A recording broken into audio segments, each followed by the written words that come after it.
Hello, revolutionary daydreamers. Yes, I'm just going to go ahead and claim that catchphrase. So I'm glad you tuned in. I recently had the pleasure of interviewing Stephen Winter, who is, I want to call him iconic just because I know him very well, but he's a quintessential New York independent filmmaker. In our interview, Stephen talks about his journey, some lessons learned, and what he's working on now. I hope you enjoy. Good morning, Stephen Winter. Good morning, Nicholas. Well, first of all, I want to thank you. This is my first episode of Revolutionary Daydreams. It's actually going to be filmed. So it's this new opportunity for me. So I'm happy that you're going to be my first, I don't want to say guinea pig, but you're my first trusted artist, filmmaker, and emerging activist that we're going to be talking to. Well, I'm flattered. So, in a nutshell, Revolutionary Daydreams is simply about helping people ignite their creative energy. Yeah. So you are someone I've known. How long have I known you? What's the story? At least 20 years. It's been a minute, right? Yes. Because I'm only 22. Yes. We met in the sandbox. I know. So, a little bit about your background. You are the definition of a New York independent filmmaker. I mean, you've got the blood, sweat, and tears to prove it, right? I do. So I want to know a little bit about your career, just touch upon that, but before we end, I want you to be able to tell some of our, the audience or our viewers some of the how-tos. Like, take away some of the mystery, because you just didn't wake up fabulous. Right. Well, I kind of did, but I had to earn my New York stripes. Of course. Well, I moved to New York in '93, and I went to NYU, grad school. Studying film? Yes. Okay. And there I produced my first feature, Chocolate Babies, which was a rollicking satire about HIV-positive drag queen terrorists who were... did I say HIV positive? Yes. Who were fighting corrupt politicians. It was a very 90s movie, very nuclear cinema, very ahead of its time. We premiered in the Berlin Film Festival, and then we played many other festivals, including Frameline. And that was my first fabulousness launch in the indie film world.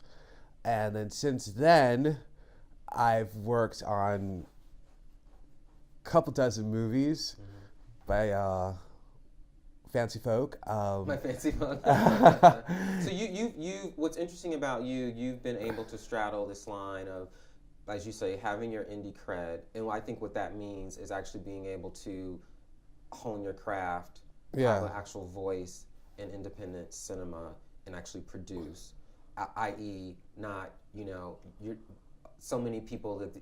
In New York City, there's this phenomena of you're always at Starbucks writing something. One is, right? Sure. And but you have been able to have this voice in independent film, but also work with, as you say, some of those fancy people, the Lee Daniels of the world, folks like that doing those. So tell us how that fits into how you actually, I guess, keep your lights on and also your voice, right? So how do you work in those worlds? Well, a lot of it was practicality because I had to pay the rent, and the industry wasn't allowing for queer voices of color to make things happen for themselves. But they did. But I was able to start getting different kind of jobs. So I worked for a while for VH1. I worked in a while in talk TV, daytime talk, and I had a lot of fun friends who were getting their projects made. And I would produce them or consult on them or act in them, and I got a reputation for being somebody that you want at your screening, at your to give you notes. Got it. Because I'm good at it, and break that down though. Break that down.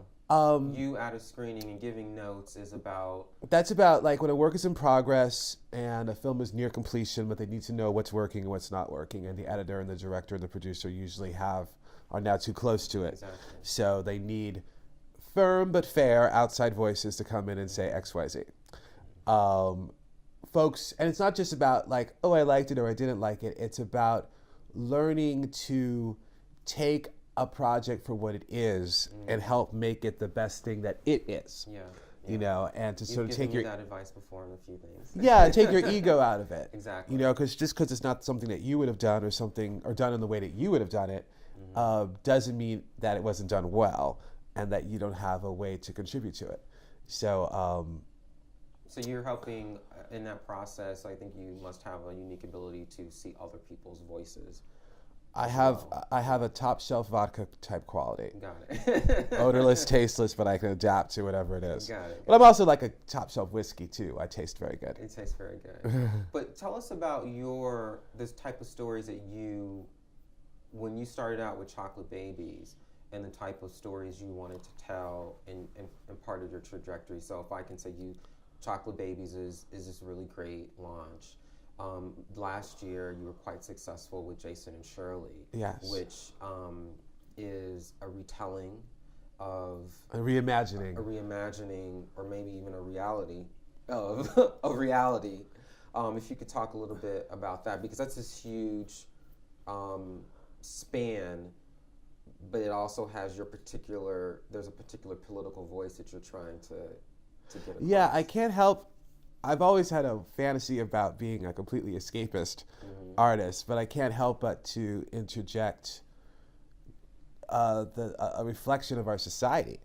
And with Jason and Shirley, I was commenting on the historical moment when the Oscar-winning, wealthy, Jewish white woman filmmaker Shirley Clark brought a near homeless black gay hustler, cabaret singer, and raconteur Jason Holiday to her Chelsea Hotel apartment and filmed him for I think like 12 straight hours, and turned that into a documentary called Portrait of Jason. That became the only 1968 this happened, and that became the only canonized piece of cinema with a black gay protagonist. And it's a terrible thing to behold. It's a brilliant film, and Jason's an amazing person, but the portrait of him is harsh, unsympathetic, pitiful. And that was the way that frame was viewed for so long. And as a black queer person and as a human being, I was like, this has to be rectified in some way. And so to do a imagining of the fictionalized behind the scenes of how that day went, which shows that it really wasn't about a black gay guy being brought in and pinned to a wall for 12 hours. It was about two magnificent creatures banging at each other to make a piece of art.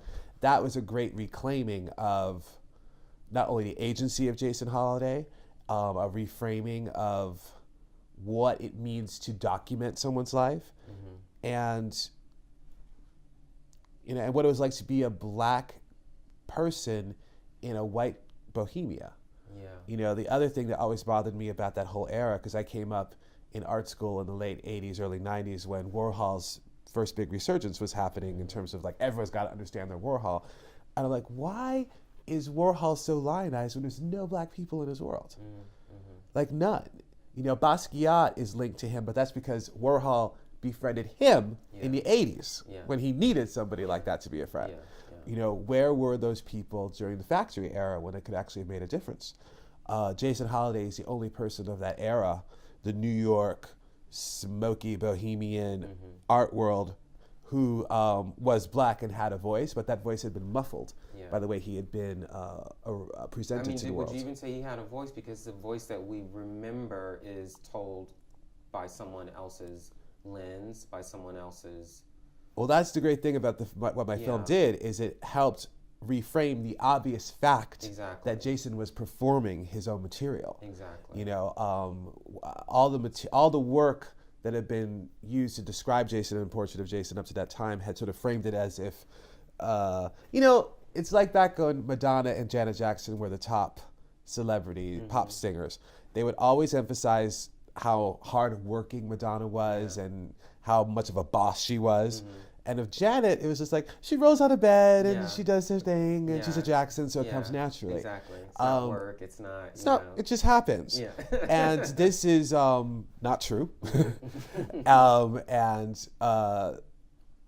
And it even goes to today's world where it's all these studies show that Black people don't get the same kind of health care from doctors because doctors don't believe in a percentage basis that Black people are actually feeling pain. They look at Black people as being tougher somehow. So when they complain about pain, they get less medication, whether white folks come in, all the medication in the world. But so this is part of what went into that project, Jason and Shirley. So this is a really good segue into, as I said in the beginning, I called you an artist, a filmmaker, and I said emerging activist. Yes. Now, part of what I've been doing on these podcasts, talking to artists, is like, what is the role of art in our current times? I mean, it is of no secret that these are times where, at least I would say, where everybody has to do their part. Everybody's got to stand up for something. Whatever it is, you got to do your part. And I've spoken to many artists who have felt, I don't know if the word is emboldened, but really have felt like this is part of their calling now, right? More so than other. And you've been doing this, but could you, and maybe some of the work that I know you have a new project that's coming up, could you talk about that? Because your work is now, I don't want to say mimicking, but truly reflective of change in this society. And I think people are going to be looking at it as maybe a guide. Sure. Let's hope. Yeah.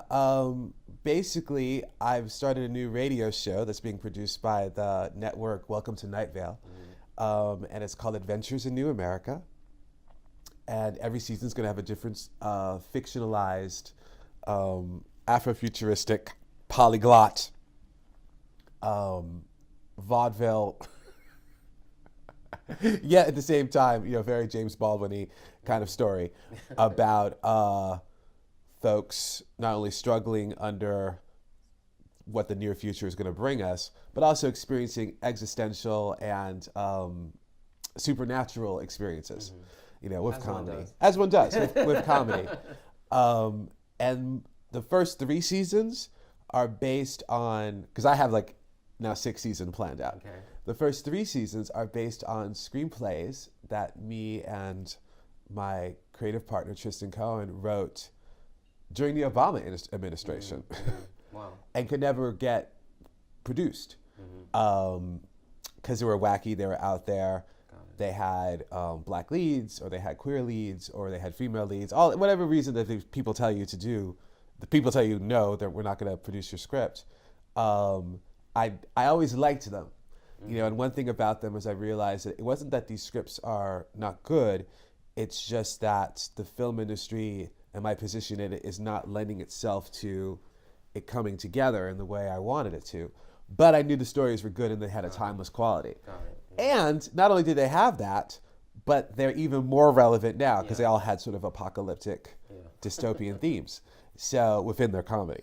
So now I'm doing it audio style, and then I'll parlay that into other mediums.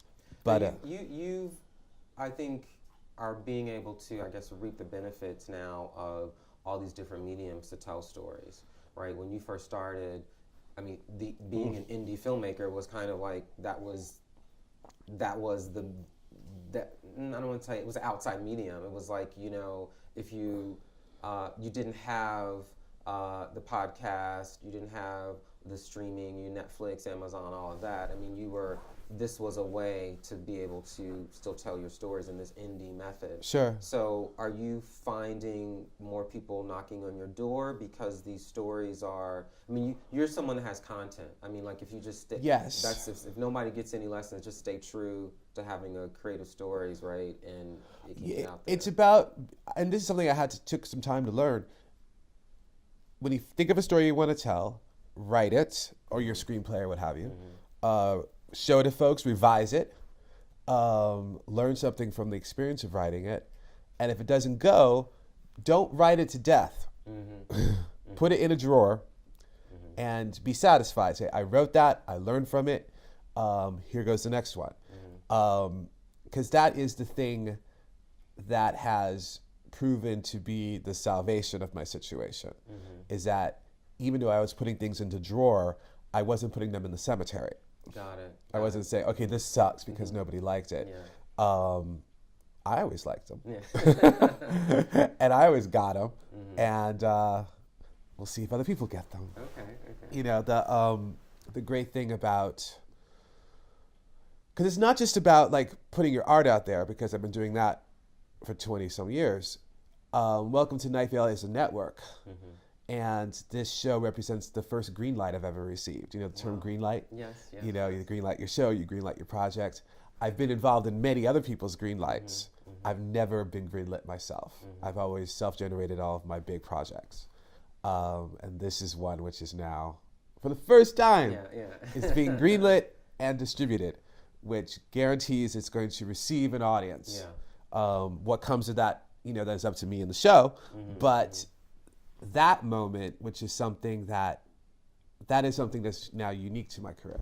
Well, first of all, congratulations on that, because that's a great moment. But for me, what I think what people can take away from that is, yes, you've received this first green light. That means something in this kind of, I don't know if it's a corporate space or commercial space or a distribution space. You know, but you are simultaneously have always moved, you said, like with your own project, making them happen. You right? got to. Because it hasn't been 20 years of waiting, right? And then boom, it has been 20 years of working nonstop, you know, continuously and creating, engaging, growing, learning. Yeah. For people who, you know, don't necessarily know the ins and outs of being a filmmaker, or actually, I want to throw away the word filmmaker for a minute, because I think creative, like being a creative, and you gave us a good point of just saying, you know, you write these scripts, you do your work, and if it doesn't hit, you put it in the drawer, not the graveyard. Are there other things that, if you really had to tell your, you know, the 20-year-ago Steven to do to keep going? And I know sometimes I say keep the lights on, but actually keep it inside on. Right. Yeah. You know, because there's those times as an artist where you're just like, What would I tell myself? Yeah, what would you tell yourself, or what would you tell other folks, you know, who are... Or what I've learned now? Yeah, what have you learned? That's a big question, but...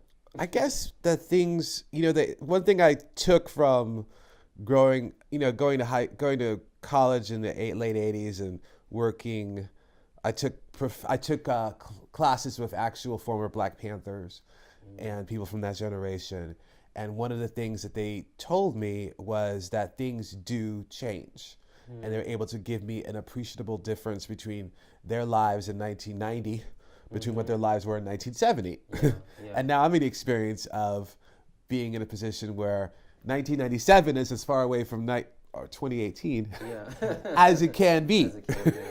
And so the reality of 1997, 98, as we know in indie film, was that all the actors are getting raped, and all the white guys who are in charge are assholes. And for every great movie that has stood the test of time that was produced in that machine, there are 20 others that absolutely suck and nobody remembers them. So it was absolutely a complete failure of popular and professional imagination that I didn't get my shot, being who I was, with the credit that I was, in the time that I was around. But now it's different. And you're still here. Moonlight won Best Picture. Exactly. Unbelievable. Exactly. Obama was the president. Unbelievable. Moonlight won Best Picture in, if I'm correct, last year. 100 million. It made tons of money. So not just... No, it made like 20 million. 20 million. It didn't make a huge amount of money, but it won Best Picture. It won Best Picture. And that just happened like yesterday. Yeah, exactly. Yesterday. So the change that I was looking for, part of the reason that it was hard putting forth myself as a Black queer filmmaker in that time, is like, we don't understand what you're talking about. This doesn't exist. Exactly. And like, you don't exist. You're like, I'm right here. I don't exist because you're here, unless you're wearing a dress, like in Paris is Burning. Exactly. Then that sort of exists. Yeah. And now that's different. So yay. So I was right in having faith that sticking it through was going to produce a better me. Oh, yeah. I love that. Yeah, It's a and better you, which is personal. It's about your journey. yeah, That I guess we as an audience are participating, looking at your work, are learning from it. I like that. yeah. Better you. You know, stories are. I can tell stories differently now, and nothing has. In working on other people's films as a producer or an executive of some kind, I was able to see all sides of the process. So now I have not only is my resume pretty full, but my breadth of experience in how films are made are pretty full and how stories are told. Yeah. Working for Talk TV, I got to, tell very complicated stories in 2 minutes. Wow, that's a great skill. Back when they were all like just coming on the TV. Yeah, wow. They're all lost to history now. I don't have any of those things anymore. So you mentioned Adventures in New America. That's a podcast that you're excited. I'm excited for. Yes. That's coming out this spring. Are there other projects that you can, that aren't secret? I know things can be in development, hush hush, but anything you want to share with us? I've got no less than half a dozen things ready to go. The next 4 ready to go. I like that. They're ready to go. Ready like to go. Give me a week to dust them off, and we're ready to go. The next 4 months are very much going to be about getting ready for this thing. So I've sort of cleared my head energy for that stuff. But they're ready to go. Got it. And I'm also really good at taking established material and making it great. So I would love to be given the opportunity to adapt something or jump on an existing screenplay and bring it to life in some way. So everyone hear that. Steven's ready. I'm ready. I'm at liberty. Ready. But now I'm especially ready because you were talking about what as an artist can you do in 2018 to help make things for the better. And I think one great thing about 2018 is that now November is just that much closer. Yeah. So midterms elections shall be the referendum of all time. It will ring through the ages. And in preparation for that, artists can do all they can to help, not only with their art, but their day-to-day lives to spurn things along. Every time you present yourself in society as an artist, you don't know what kind of difference you're making in helping sway things. The ripple effect is true. Well, talking about that ripple effect, you mentioned the future, but you teach a course, Revolutionary Cinema? I've been teaching various revolutionary cinema courses. So let's talk about that ripple effect, I would love to have you as a professor, though. That would be really I'm the best professor. I can imagine. I curse, put my feet up, talk shit. The best, whether I'm teaching at a posh school like Cornell or, down the street at CUNY, one thing I noticed that all these kids have in common is that they love movies, but movies have been decentered for them. They've been grown up. They've been grown in the society that has dismissed long form storytelling like books and movies in favor of snapping and selfieing and making their brains crazy through all the narcissistic distractions. It's not their fault. It's what they grew up with. And as a result, for the first time, the link between the cinema of the past and the cinema of now has been severed. Okay. Like when I was a kid, there were no end of people who could explain to me, for instance, what Psycho was and why it was important. And it was on TV, it was on the local cinema occasionally, and I got to grow up, and as most people did, knowing that Psycho is not only scary as hell, but it has this amazing artistic thing and an American social commentary of the weird underbelly that America was in 1961. My kids in my class today haven't seen Pulp Fiction. Are you sick? They know it exists, and they've seen clips, but they've never sat down or been able to sit down to just take in the whole film as a film. And that's a seminal work of the 90s. They don't know it, and they want to be filmmakers. And I'm trying to think of examples for us to talk about. These are people who want to be filmmakers. This isn't just someone. No, these aren't this is not elective. This is what they want to do. And so that's, on one hand, troubling, because it just shows how much the American educational system has failed. But it also gives us a great opportunity, because within every one of these kids, I am now inciting a love of seeking these things out. And in seeking these things out, they're actually able to come to grips with, like, they go, oh yeah, I did see No Country for Old Men. I love that movie. Or, oh yeah, I did see Taxi Driver. Or that movie moved me. And they can now recenter their own goals, you know, which is like, I want to work in film somehow, with the fact they already have some of that in them already. They can prioritize it. Because we came to class in the 90s for film school going like, yeah, we're filmmakers. And you know, we would rattle off all the things we've seen. And, you know, we would like, oh my God, you've seen all these Renoirs. I got to catch up. You know, that lust for knowledge and for experience, I'm able to, if nothing else, give all these kids. And one of the things I actually want to do, because I taught a short film screenwriting course, and I found that asking kids to write short films here in Brooklyn, giving them the tools of actually how to do it, and then having them read the stuff in class and come out with it, that changed their emotional textures. I see. Because they got to draw something from their own lives and turn it into a short film on paper. I want to bring that to a wider audience. I think Final Draft and Apple and Some Black Millionaire should help me and some other people create a national system where people who I and other people train go around and offer free Final Draft and free short film screenwriting courses to whoever wants to sign up for them. That sounds like a revolutionary daydream. I love it. In that case, Daydream. Yes, no, it's a revolutionary daydream because it's going to happen. Yes. That's the whole point of it. It's Yes. not just about daydreaming. It's like, what can you actually make happen? You Yeah. can make it. I love that. And also, just to I think I just saw it. Yeah. So for that course, I worked on a New York I Love You, which is the American version of this film, Paris Je t'aime, from about 10 years ago, which is like 25-minute films, all set in a different, how do you pronounce it? Arrondissement? I do small, yeah. A different neighborhood in Paris. Exactly. And whatever you say. yeah, you know, Joel and Ethan Cohen, Gerard Depardieu, Sylvain Chomet, Alfonso Cuarón, they all came out and did one of these little films. They're all amazing. And going to Brooklyn College and showing these roughneck kids, like, because we went through all of them over the course of the semester, they got to not only read the script because it's subtitled, but they also got to see Paris. Wow, yeah. You know, and understand why it wasn't that much different than Brooklyn. Yeah.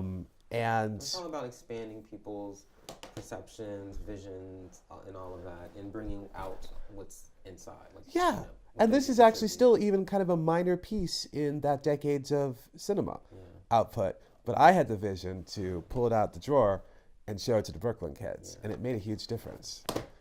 Well, that's because you see the value. You're not, you know, the opportunity for everybody to kind of bring out what's best in them. Yeah. Yeah, and they have to have the tools to be able to do it. Yeah.